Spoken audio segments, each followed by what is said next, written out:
নমস্কাৰ, মই আল্পনা বৰুৱা স্বাগতম সকলোলৈ। মই যেহেতু ডায়েবেটিক ৰিভাৰ্ছ কৰিছোঁ, কোনো ঔষধ সেৱন নকৰাকৈ মোৰ ব্লাড চুগাৰ এবছৰ হ'ল খুব সুন্দৰকৈ নিয়ন্ত্ৰণত আছে। এবছৰতকৈ বেছিয়ে হ'ল, 2 মাহমান।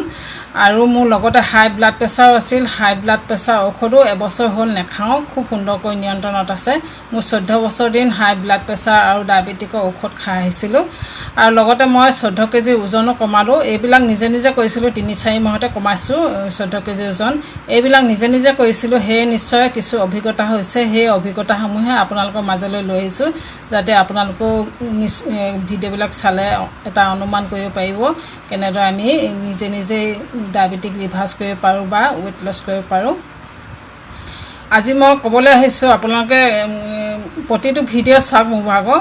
তথাপিও এই ভিডিঅ'টোত মই বিশেষভাৱে কওঁ, যিসকলে ৱেইট লছ কৰিব বিচাৰে বা ডায়েবেটিক ৰিভাৰ্ছ কৰিব বিচাৰে সেইসকলক আপোনালোকে ইণ্টাৰমিটেণ্ট ফাষ্টিং কৰক। যদি অতি শীঘ্ৰে ডায়েবেটিক্স ৰিভাৰ্ছ কৰিব বিচাৰিছে বা ৱেইট লছ কৰিব বিচাৰিছে, তেনেহ'লে ইণ্টাৰমিটেণ্ট ফাষ্টিং কৰক। মই কৰিছিলোঁ। ইণ্টাৰমিটেণ্ট ফাষ্টিং মানে হ'ল আমি 14 ঘণ্টা 16 ঘণ্টা খাব নালাগে পানী বাহিৰে, আৰু বাকী 8 ঘণ্টা আমি খাব পাৰোঁ।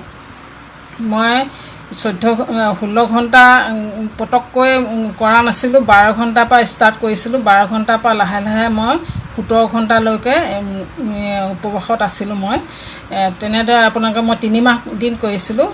সেয়ে অলপ গম পাইছোঁ, ইণ্টাৰমিটেণ্ট ফাষ্টিঙে আমাক যথেষ্ট সহায় কৰে, ৱেইট লছ হওক বা ডায়েবেটিক ৰিভাৰ্ছ কৰিবলৈ হওক। আৰু 2 নম্বৰতে আপোনালোকে ল' কাৰ্বহাইড্ৰেট খাদ্য গ্ৰহণ কৰক, কিয়নো কাৰ্বহাইড্ৰেট সকলো খাদ্যতে থাকে। আমি যিবিলাক খাদ্য গ্ৰহণ কৰোঁ সকলো খাদ্যতে থাকে, কেৱল প্ৰটিনক বাদ দিম, মানে মাছ, মাংস, কণী, চয়াবিন, পনীৰ এইবিলাকত কাৰ্বহাইড্ৰেট নাথাকে, 0 কাৰ্বহাইড্ৰেট হয়। কিন্তু বাকী সকলো খাদ্যতে আমাৰ কাৰ্বহাইড্ৰেট থাকে, কিছুমানত বেছি আৰু কিছুমানত কম।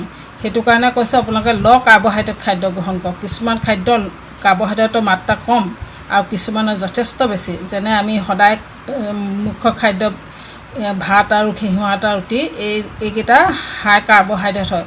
মই বৰ্তমান ভাত আৰু ঘেঁহু আটা ৰুটি এবছৰ হ'ল নেখাওঁ, খোৱা নাই এতিয়ালৈকে। মই বিশেষ ল' কাৰ্বহাইড্ৰেট আটা এটা আনি লৈছোঁ অনলাইনত, আপোনালোকক দেখুৱাইছোঁ ভিডিঅ'বিলাকত মই কি আটা ৰুটি খাওঁ। আপোনালোকে তেনেদৰে ল' কাৰ্বহাইড্ৰেট আটা আনি ৰুটি বনাই খাব পাৰিব। কিন্তু মই ভাত নাখাওঁ বা ঘেঁহু আটা ৰুটি নাখাওঁ। বহুতে সুধি থাকে আপুনি ভাত একেবাৰে নাখায় নেকি? কিন্তু খাওঁ। যদি খাব লগা হয় কেনেদৰে খাব লাগে তাৰো ভিডিঅ' মই দিছোঁ, আপোনালোকে যিসকলে চাইছে নিশ্চয় গম পাইছে।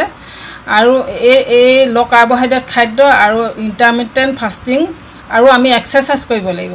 এই 3টা কাম কৰিবই লাগিব যদি ডায়েবেটিক ৰিভাৰ্ছ কৰিব বিচাৰে বা ৱেইট লছ কৰিব বিচাৰে। আপোনালোকে এক্সাৰচাইজ কৰক। যিসকল ডেকা সেইসকলে বেছি অলপ কষ্টকৰ এক্সাৰচাইজ কৰক। যিসকলে আমাৰ দৰে বয়সস্থ অলপ, তেওঁলোকে খোজকাঢ়িলেও হ'ব, 45 মিনিট বা আধা ঘণ্টা তেনেদৰে খৰকৈ খোজকাঢ়িব, লাহে লাহেকৈ নহয়, যাতে গাৰ ঘাম ওলায়। তেনেদৰে মই তেনেদৰে এতিয়াও খোজকাঢ়োঁ। মইতো এক্সাৰচাইজ কৰা নাছিলোঁ, খুব বেছি হাৰ্ড এক্সাৰচাইজ কৰা নাছিলোঁ, কিন্তু মই খোজকাঢ়িছিলোঁ, ট্ৰেডমিলত খোজকাঢ়িছিলোঁ। আৰু ট্ৰেডমিলত খোজকাঢ়ি এনেকুৱা লাগে নহয়, পাহাৰত খোজকাঢ়ি থকাৰ আগতে লাগে, একদম মানে ঘাম। সেই তেতিয়া জুন মাহ আছিল, মই যেতিয়া ডায়েবেটিছ ৰিভাৰ্ছ জাৰ্ণি আৰম্ভ কৰিছিলোঁ, তেতিয়া জুন মাহত কেনেকুৱা গৰম, যোৱা বছৰ এইবছৰৰ দৰে হৈছে। তেতিয়া মই একদম পূৰা ঘাম, কেনেকুৱা ঘামিছিলোঁ। মোৰ সেইটো এতিয়াও ভাবোঁ, কেনেদৰে ইমান কষ্ট কৰিছিলোঁ। বৰ সহজ নহয় ডায়েবেটিক ৰিভাৰ্ছ কৰা বা ৱেইট লছ কৰাটো। এতিয়াও মই এক্সাৰচাইজ কৰোঁ, খোজো কাঢ়োঁ, কিন্তু বৰ সহজ নহয়। ডায়েবেটিক ৰিভাৰ্ছ কৰিবলৈ বা ৱেইট লছ কৰিবলৈ যথেষ্ট কষ্ট কৰিব লাগিব। পটককৈ হৈ যোৱা কথা নহয়, এইবিলাক ধৈৰ্যত লাগিব। ধৈৰ্য ধৰিব, নিজৰ স্বাস্থ্যটো যাতে আমি নিৰোগী হৈ থাকিব পাৰোঁ, সেইটো কাৰণে আপোনালোকেও নিজেই চিন্তা কৰক। নিজৰ মনটো ডাঠ কৰি ল'ব লাগিব খালি। ডায়েবেটিছ ৰিভাৰ্ছ কৰিবলৈ হওক বা ৱেইট লছ কৰিবলৈ হওক, বৰ সহজতে হৈ যোৱা কথা নহয়। সেইটোকে ক'লোঁ। এই 3টা কাম কৰক আপোনালোকে।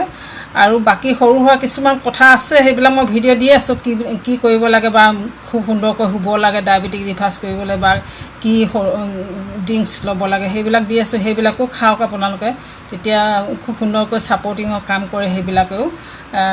আৰু বিশেষ নাই, এইকেইটা কামৰ ওপৰত আপোনালোকে গুৰুত্ব বেছিকৈ দিয়ক। আৰু বাকী ড্ৰিংকছবিলাক বা হোৱা কথাৰ ওপৰত আপোনালোকে বেছি চিন্তা নল'ব, টেনশ্যন নল'ব, তেনেকুৱা কথাবিলাকো আহি পৰে, সেইবিলাকো আপোনালোকে ফ্ৰী মাইণ্ড হৈ থাকক। আৰু বিশেষ নাই, ধন্যবাদ, আজিলৈ আহিছোঁ।